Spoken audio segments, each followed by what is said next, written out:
Sky? Yes po. Marami po.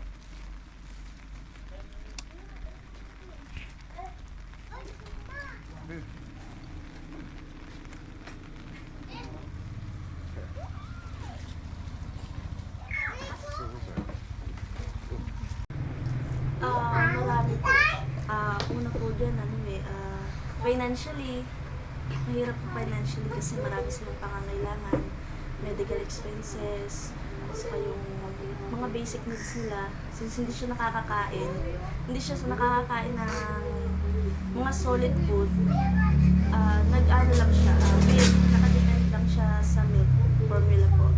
Tapos, hindi siya nakakakain ng solid food. Mga blended food lang po yung kinakain niya. So, bukod po sa financial problem, yung kapag inaatake sila ng sakit nila, yung epilepsy. So, yun yung isa sa pinaka mabigat na inaano namin na kailangan magpakatatag ka. Kasi kapag nakikita mo siyang inaatake, yung nangingitim siya, nangingisay, tapos madalas pneumonia kasi nakahiga lang sila. Makikita mo na nahihirapan sila. Napakasakit, to susugod mo sa ospital. Mga biglang pangyayari na yung hindi sila kanina, yung makikita mo na lang na parang walang response. Yung akala mo na baka yun na yung time na yung parang wala, kahit gano'n. Parang gano'n. Natatakot ka. Kahit na paulit-ulit na nangyayari yun, hindi mo masasabi na kailangan sanay ka na. Kasi buhay ng anak mo. Hindi mo alam kung hanggang doon na lang siya. Diba? Napaka-hirap po. Saka, pati na rin yung tingin sa amin ng ibang tao na minsan Okay lang. akala nila ginagamit namin anak namin para ang tulong. Pero sila naman talagang dahilan kung bakit nanghihingi kami. Hindi naman kami manghihingi para sa sarili namin, kundi para sa anak namin. So, yun lang. Yung mga challenges na nakikita sa loob ng ospital, hindi nila nakikita. Yung hirap namin ng pagmula. Nakikita lang yun, diba?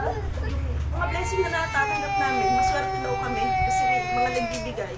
Maraming nagbibigay. Pero hindi nila alam. Yung sitwasyon na pag nasa ospital sila, makikita mo bawat usok ng karayong, naiiyak sila.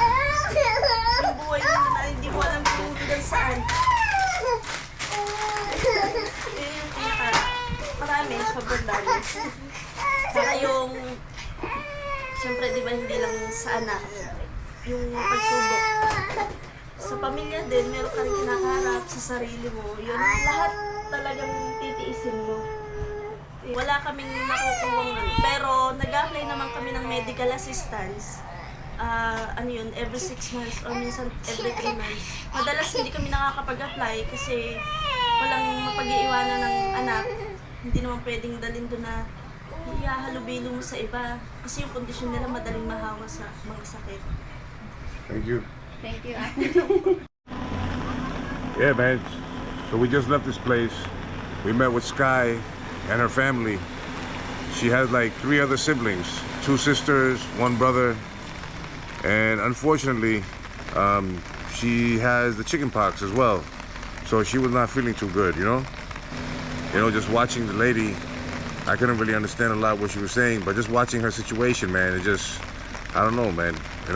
I got a lot of mixed emotions right now.